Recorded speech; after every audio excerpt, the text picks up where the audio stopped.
정태원입니다. 네, 오늘은 여러분들과 함께 캐나다 각 컬리지들과 각 전공별로 입학 조건을 알아보면서 어떤 서류를 준비해야 되는지에 대해서 한번 같이 알아보도록 하겠습니다.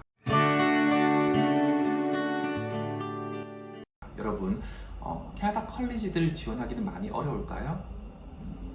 네, 사실 유니버시티들보다는 많이 쉬운 건 틀림없긴 합니다만 각 전공별로 주의해야 될 부분이 있습니다. 그래서 오늘은 어떤 서류를 준비하게 되는지 같이 한번 살펴볼까요?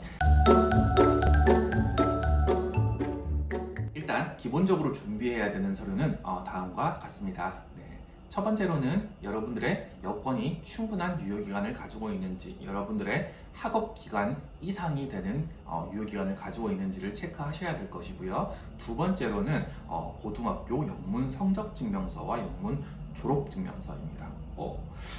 캐나다 컬리지를 지원할 때 입학 사정은 역시 전공보다 다른데요. 어떤 분들 같은 경우에는 제가 대학을 졸업했는데요, 석사까지 마쳤어요.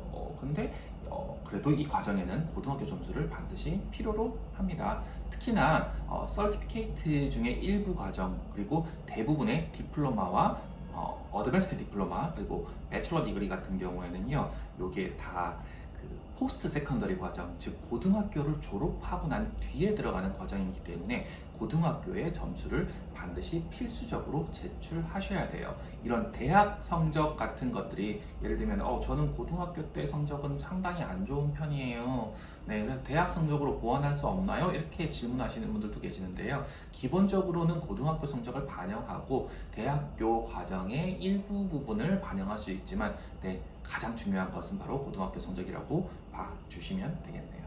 자, 그래서 기본적으로는요, 네, 고등학교 성적과 영어 성적이 들어가게 되어 있는데요. 이 영어 성적에 대한 거는요, 여러분들도 아시다시피 가장 많이 준비하시는 것은 IELTS와 패스웨이 과정이 있겠죠. 네, 이 부분에 대해서는 다음 편에 바로 다루도록 하겠습니다. 네. 일부 포스트 그레이주에이트 과정, 즉, 네, 한국에서는 준석사라고 불리죠. 네, 이런 과정들 같은 경우에는요, 물론 여건이 필요하겠죠. 두 번째로는 대학교의 영문 졸업증명서와 대학교의 영문 성적증명서를 요구하게 됩니다. 그리고 일부 과정들의 경우에는 CV, 레주메라고 하죠. 네, 이력서와 그리고 경력에 대한 증빙, 혹은 경력 직장으로부터의 추천서, 레퍼런스를 요구하는 경우도 있고요. 마지막으로 일부 전공의 경우에는 내가 학업하고자 하는 학업 의향서, 영어로는 Letter of Intent라고 하는 요 의향서를 요구하는 경우도 있습니다. 이런 부분은 어차피 영어를 준비하시는 분들 같은 경우에는 쉽게 작성하시는데 어렵지 않으실 거예요. 파인 아트라든지 퍼포먼스 아트 혹은 디자인 관련된 전공들이 있거든요. 이 전공들 같은 경우에는 추가적으로 포트폴리오 혹은 오디션을 요구하는 경우도 있어요. 이런 안내는 보통 각 학교의 홈페이지를 참고하시는 것이 가장 좋습니다. 각 학교의 홈페이지에 전공별로 코스 리퀘어먼트 혹은 어드미션 리퀘어먼트 정보들이 있는데요. 그 바로 밑에 보면은 이 포트폴리오에 대한 가이드라인들이 다 있거든요. 학교들마다 어떤 전공들 같은 경우에는 작품을 3피스를 요구하는 경우도 있고요. 어떤 학교들 같은 경우에는 15피스를 요구하는 경우도 있어요. 그래서 학교들마다, 전공들마다 상당히 상이하게 이런 포트폴리오 작품들을 요구하게 되니까요. 가장 여러분들이 눈여겨보셔야 되는 거는 네이버를 뒤지는 것보다는 각 학교의 홈페이지에 직접 들어가셔가지고 확인을 한번 해보시는 것이 좋습니다. 그래서 학교 홈페이지 보는 방법에 대해서 익숙하셔야 되는데요. 요거는 다음에 어플라이를 직접 할 때 같이 한번 살펴보도록 할게요. 마지막으로는 이제 우리 보건 계열이 나오는데요. 보건 계열의 경우에는 보통 프리 헬스 사이언스의 패스웨이를 요구하는 경우, 혹은 코스를 필수로 이제 이수하게 되는 경우가 있다거나, 혹은 이는 필수로 요구되는 경우가 아닐지라도 이 고등학교 과정에서 생물과 화학, 바이올로지와 케미스트리에 대한 요구사항을 걸어 놓은 것이 있습니다. 왜냐하면은 캐나다에서 고등학교를 졸업하셨던 분들 같은 경우에는 이 과정들을 다 들었기 때문에 프리헬스 사이언스 과정을 반드시 요구하지 않을 수도 있거든요. 일부 학교들입니다.